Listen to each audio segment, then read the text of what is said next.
Hi viewers, welcome to our channel. P Hanumanthu అని చెప్పేసి ఒక యూట్యూబర్ రీసెంట్ గా చేసిన ఒక వ్యాఖ్యలు లైవ్ పెట్టాడు యూట్యూబ్ లో. అందులో తండ్రి కూతుళ్ళ మధ్య అనుబంధం గురించి, వాళ్ళ మధ్య రిలేషన్ ఏ విధంగా ఉంటుందని చెప్పేసి కొన్ని అసభ్యకరంగా మాట్లాడడంతో అది మొత్తం సోషల్ మీడియాలో కానీ సెన్సేషన్ అయిపోయింది. దీనిపైన సాయి ధరమ్ తేజ్ గారు రియాక్ట్ అవ్వడం, రేవంత్ రెడ్డి గారు అండ్ బట్టి విక్రమార్క గారు వీళ్ళందరూ కూడా రియాక్ట్ అవ్వడం చూసాం. అసలు నిజంగా వాళ్ళు ఏం కామెంట్స్ చేస్తారు, మరి ఇప్పుడు అతని పరిస్థితి ఏంటి, ఏ విధమైన యాక్షన్స్ అతని పట్ల తీసుకోబోతున్నారు? సో ఇదే అంశం మీరు డిస్కస్ చేయడానికి ప్రజెంట్ మనతో పాటు సీనియర్ జర్నలిస్ట్ జగదేవ్ గారు, వారితో డిస్కస్ చేద్దాం. సార్ నమస్కారం. నమస్తే సార్, ఒక పాప అండ్ తండ్రి వాళ్ళిద్దరి మధ్య ఉన్న రిలేషన్ గురించి చాలా అసభ్యకరంగా మాట్లాడారని చెప్పేసి వాళ్ళపైన కేసులు కూడా నమోదయ్యాయి. సాయి ధరమ్ తేజ్ గారు, రేవంత్ రెడ్డి గారు, బట్టి విక్రమార్క వీళ్ళందరూ కూడా రియాక్ట్ అయ్యారు. అంటే ఇంత అసలు ఈ రిలేషన్షిప్ మీద ఇటువంటి కామెంట్స్ చేయడం ఏంటి అని చెప్పేసి ఇప్పుడు సోషల్ మీడియా కూడా విపరీతంగా విమర్శలు వస్తున్నాయి సార్. మరి దీన్ని ఏ విధంగా చూస్తారు, మరి వాటిపైన ఎటువంటి యాక్షన్ తీసుకోవాలంటారు సార్? ఏం యాక్షన్ తీసుకోకూడదండి. అసలు వాళ్ళని హైలైట్ చేయొద్దు, వైరల్ చేయొద్దు. అసలు ఎవరెవరైతే సబ్స్క్రైబ్ చేస్తారో వాళ్ళందరూ అన్సబ్స్క్రైబ్ చేయండి ఫస్ట్, అంతే, ఇంకేం చేయొద్దు. లేదా ఆ కంప్లీట్గా అది సివియర్గా, అంటే తప్పు అయిపోయింది క్షమాపణ అయిపోద్దా, సింపుల్గా లాక్ చేసి పడేయండి. మామూలే, దీని గురించి మాట్లాడుకోవడం వేస్ట్. ఇప్పుడు మాట్లాడితే మళ్ళీ అరే నేను చేయడం వల్ల చూసే మంచి నా గురించి అందరికీ తెలిసిపోయిందిరా అన్నట్టు ఫీల్ అవుతున్నాడు సదరు వ్యక్తి. ఎవరైనా కానీ గుడ్ ఆర్ బ్యాడ్ జనాల్లోకి వెళ్ళిపోవాలి, ఎక్కువ లైక్స్ వచ్చేయాలి, వ్యూవర్షిప్ వచ్చేయాలి, సబ్స్క్రైబ్ పెరిగిపోవాలి, డబ్బులు వచ్చేయాలి. అల్టిమేట్గా మనీయే కదా. జనాలకి పేరు కావాలి, కనపడాలి అనే పిచ్చి కొత్త పుంతలు తొక్కుతుంది అనమాట. ఏదో ఒకటి చేసేసి ఆ మధ్యన ఒక ఇద్దరు న్యూడ్గా, గుర్తుందా, ఒక యూట్యూబరే న్యూడ్గా 8 seconds వీడియో పెట్టారు. ఇద్దరు యూట్యూబర్స్ ఫేమస్ ఉన్న వాళ్ళు కలుసుకున్నారట. వాళ్ళిద్దరూ న్యూడ్గా పెట్టి ఒక 8 seconds వీడియో అప్లోడ్ చేశారు. ఏమనాలి వాళ్ళని? దానికి అంటే ఆ పిచ్చికి పేరేంటి? పిచ్చి 16 రకాలనేది నాకు తెలుసు, మరి ఇంకెన్ని ఉన్నాయి, ఎన్ని రకాలు ఉంటున్నాయో వస్తూనే ఉన్నాయి. అయితే ఇక్కడ సాయి ధరమ్ తేజ్ లాంటి వ్యక్తులు రెస్పాండ్ అవ్వడం అనేది గొప్ప విషయం. అవును, మనం అప్రిషియేట్ చేయాలి.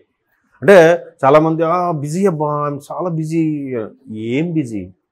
నీ కుటుంబ సభ్యులతో మాట్లాడవా, వాష్రూమ్కి వెళ్ళవా, భోజనం చేయవా, ఒక 5 నిమిషాలు కేటాయించలేవా? ఎట్లాంటి విషయాల్లో ఖండించడానికి కానీ, ఎట్లాంటి విషయాల్లో ప్రతిఘటించడానికి కానీ? ప్రతిఘటించాడు, బాగుంది. ఎట్లా అయిపోయిందంటే దేనికో మొన్నకో సూపర్ స్టార్, పేరు అనవసరం, పెద్ద పెద్ద దారుణాలు జరిగినప్పుడు కూడా స్టేట్మెంట్లు ఇవ్వలేదు. సినిమాల కోసం మాత్రం ఒక రకమైన ప్రమోషన్లు ఇవ్వడానికి మాత్రం టైం ఉంటుంది. అంటే స్వార్థం. టైం ఉంది అక్కడ, డబ్బులు వస్తాయి కాబట్టి చేస్తాం, లేదంటే సారీ అబ్బా నాకు అంత టైం లేదు రెస్పాండ్ అవ్వడానికి అంట. అలాగని వాళ్ళని తప్పు పట్ల ఈయన పెట్టుకుని చెప్పారు కదా అని మెచ్చుకోవాలి, తప్పదు. అంటే ఎట్లాంటి వాళ్ళని మళ్ళీ కనీసం అరే ఆయన రెస్పాండ్ అయ్యాడు కాబట్టి మనమైనా ఒక దాంట్లో రెస్పాండ్ అవ్వాలని ఫీల్ అవుతారు పక్కన వాళ్ళైనా. సో దానికి ప్రభుత్వాలు కూడా సీరియస్గా తీసుకొని రెస్పాండ్ అవ్వడం అనేది గొప్ప విషయం. ఇప్పుడు రేవంత్ రెడ్డి గారు కానీ, ఉప ముఖ్యమంత్రి బట్టి గారు కానీ ఎంత బిజీ లైఫ్ ఉంటుంది. నాకు తెలిసి బిజినెస్ మ్యాన్లు, అంటే హై ప్రొఫైల్ బిజినెస్ మ్యాన్లు, తర్వాత ఇట్లాంటి పొలిటీషియన్స్ చాలా హాట్ సీట్ వాళ్ళది, వాళ్ళకి క్షణం కూడా తీరిక ఉండదు. అటువంటి వాళ్ళు కూడా ఇట్లాంటి సామాజిక అంశాల మీద రెస్పాండ్ అవ్వడం అనేది ఫస్ట్ వి అప్రిషియేట్ హిమ్. మనం నిజంగా థ్యాంక్స్ చెప్పాలి వాళ్ళకి, ప్రభుత్వాలకి. సో అటువంటి వాళ్ళ మీద ముందు చర్యలు తీసుకోండి. ఎక్స్క్యూజులు అలాంటి, అంటే ఇంకోటికి థాట్ రాకూడదు, అరే అది రాగానే చెక్ పడుతుందిరా అని పెట్టకూడదు. సింపుల్గా సో అన్ని పెట్టేసి ఏం ముందు తెలీదా, నీకు ముందు తెలీదా ఇట్లాంటి అసభ్యంగా ఉంటుందని తెలీదా? అంత విచక్షణ లేకుండా ఉండవు కదా. కామన్ సెన్స్ అని కూడా ఉంటుంది కదా. అంటే చెప్తున్నాను కదా, ఇప్పుడు ఇంతకుముందు కూడా ఒక పేరు, ఒక సెలబ్రిటీ ఊరికే ఒక స్టేట్మెంట్ ఇచ్చి పడేస్తాడు, ఒక ట్వీట్ చేసి పడేస్తాడు. దాని మీద వీళ్ళందరూ కుక్కల్లాగా డిస్కషన్లు పెట్టుకొని, లేదంటే ఆడెలగన్నాడు రా అలగన్నాడు అని వాడు మాత్రం సైలెంట్గా చూసి, చూడరా రే నేను ఒక ట్వీట్ చేశాను, నా గురించి చూసావా సోషల్ మీడియాలో ఎట్లా కొట్టుకుంటున్నారో అని ఆనందిస్తున్నాడు. ఆడు చెయ్యొద్దు, అలాంటి అంశాల మీద డిస్కషన్ కూడా చేయొద్దు అంటున్నాను. చేయడం వల్ల ఏమవుతుంది, ఆడు బయటికి క్షమాపణ చెప్పినా లోపల మాత్రం నా టాపిక్ చూసావా ఎంత బాగా వైరల్ అయిందో, ఎంత బాగా వెళ్తుందో అనేలాగే ఆలోచిస్తున్నాడు. ఇలాంటివి ఎన్నో వస్తున్నాయి. మరి ఒకసారి ఇలాంటివి వస్తే, ఇప్పుడు సేమ్ విజువల్ సేమ్ వీడియో ఇంకోటి వాడితే దాని మీద ఏదో చెక్ పెడతారంట కదా, వెంటనే యూట్యూబ్ కాషన్ ఇస్తుందంట కదా, అలాంటి 3 సార్లు పడితే ఆ ఛానల్లే క్లోజ్ అవుతుందంట కదా. అలాగే ఇలాంటి అసభ్యకర అంశాలకి ఒకసారికి ఛాన్స్ ఇవ్వండి, పడేయండి, చెక్ క్లోజ్ చేసి పడేయండి. ఎంత నిజంగా చెప్తున్నాను కదండి. చాలామంది ఏమంటారంటే మంది ఎక్కువైతే మజ్జిగ పలచన, అందుకే ఎంతమంది 150 కోట్ల మందిని కొన్ని చట్టాలు అవి కొన్ని చట్టాలు కఠినంగా ఉండాలి. ప్రాణ నష్టం ఏం లేదు కదా ఆ చట్టం వల్ల, ప్రాణ నష్టం ఏం కాదు కదా. ఇప్పుడు భరత్ అని నేను సినిమా ఉంది, అందులో ఒక యంగ్ ముఖ్యమంత్రిగా వచ్చి ఆయన ఏమంటాడు, ఫుట్పాత్ ఎక్కేవాడికి 10,000 ఫైన్ వేయండి అంటాడు. సార్ ఇప్పటివరకు 1000 రూపాయలు ఉంది సార్, 10,000 అంటే ఇబ్బంది సార్. ఒకడు ఫ్యామిలీతో టైం అయిపోతుందని ఫ్యామిలీతో ఫుట్పాత్ మీద వచ్చేసి ఆమె మాకు వచ్చే జీతం అంతా 10,000 మీకే కడితే మేమే బతకాలి. నువ్వు ముందు బయలుదేరబ్బా, ముందులే. నువ్వు నైట్ ఏదో ఫోన్ 12 గంటల వరకు ఫోన్ చూసుకొని పడుకొని తెల్లవారు లేట్గా లేచి అరే ఆఫీస్ టైం అయిపోతుందా, హారిబుల్ ట్రాఫిక్ రా అంటే ఎట్లా అవుతుంది? త్వరగా లే, ఒక్క 10 నిమిషాలు ముందు లేగు, ఒక్క 5 నిమిషాలు ఫోన్ చూడడం పక్కన పెట్టు. ఎందుకు అవుదంటావు? ఇప్పుడు సమయము సందర్భము పండగ పున్నం అంటే లేట్ అయిందన్న అర్థం ఉంది. రోజు లేట్ అయినా ఫుట్పాత్ మీద ఎక్కేసి సిగ్నల్ జంప్ వేసి వెళ్ళాల్సిన అవసరం ఏముంది? ఎవరు తప్పది? ప్రజలదే. చట్టాలు చేస్తే ప్రభుత్వం బాగాలేదబ్బా, ఏంటి బాగాలేదు? మళ్ళీ ప్రతి ఒక్కడు ఫర్ ఎగ్జాంపుల్ మొన్న ఒక ఆయన మా ఆఫీస్లో అంటున్నాడు, నాకు ప్రభుత్వ ఉద్యోగుల మీద అభిప్రాయం లేదండి. ఎందుకు లేదండి? 11 గంటలకు వస్తాడట ఒక ఆఫీస్కి. మరి ఇదే ప్రైవేట్ కంపెనీలు నువ్వు కూడా 11కి వస్తున్నావు కదా అని నేను ప్రశ్నిస్తే, ప్రైవేట్ సెక్టార్లోనే 11 గంటలకు వచ్చి ఇర్రెస్పాన్సిబుల్గా ఉంటే గవర్నమెంట్ సెక్టార్లో ఉంటే తప్పే ఉంది. అంటే ఇక్కడ తప్పే ఉందంటే సమర్థిస్తున్నాను కాదు దాని అర్థం.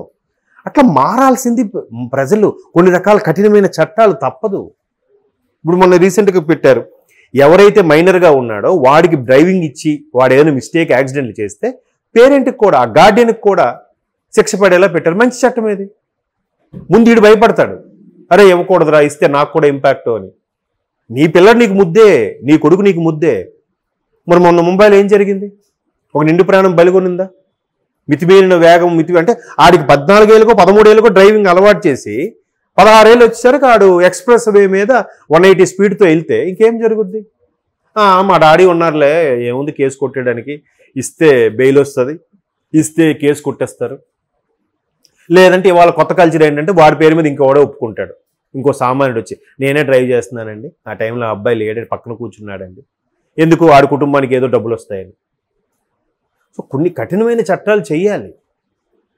ఇట్లా సింపుల్గా అయిపోయిందంటే లాగిపెట్టి కొట్టి సారీ చెప్పినట్టుగా ఉంది పరిస్థితి. ఇంత వైరల్ అయ్యి సాయిధరం తేజ్ లాంటి వ్యక్తి రెస్పాండ్ అయ్యి ముఖ్యమంత్రులు కూడా రెస్పాండ్ అయిన తర్వాత ఎప్పుడు సారీ చెప్పాడండి ఆయన? ఇవాళ.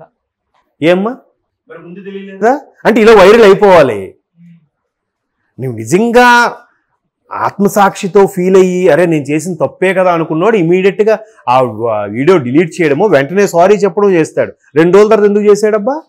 ఈలోగా అరే మన గురించి ఎంత మాట్లాడుతున్నారు, ఎంత టాపిక్ అవుతుందో మన అందరికి తెలుస్తుందా లేదా, ఫిమిలియర్ అయిపోవాలరా. అదే కాన్సెప్ట్. ఇవాళ రేపు కొన్ని ప్రోగ్రామ్స్ కూడా మాట్లాడితే ఏడుపులు పెడబొబ్బులు, ఆ ప్రోమో కట్ చేయడం, అరే ఏడిసిందిరా పలానా యాంకర్ ఏడ్చింది, పలానా హీరోయిన్ ఏడ్చింది. ఎందుకే అవి? ఎవరికిలే ఎమోషన్స్? Capture, ads, revenue. కాబట్టి ఇట్లాంటి వాటి మీద కొన్ని కఠిన చట్టాలు తీసుకొస్తే ఎక్కడికక్కడ సెటరేట్ చెయ్యొచ్చు. చెయ్యరు. చేస్తే మళ్ళీ ఈ సొసైటీలో కొంతమంది వాడేదో చేశాడని మాకు చేస్తారు. మీకు చెయ్యం, మీరు అలాంటి పెట్టకండి. మీరు అలాంటి వాడికి ఎందుకు సపోర్ట్ చేస్తున్నారు?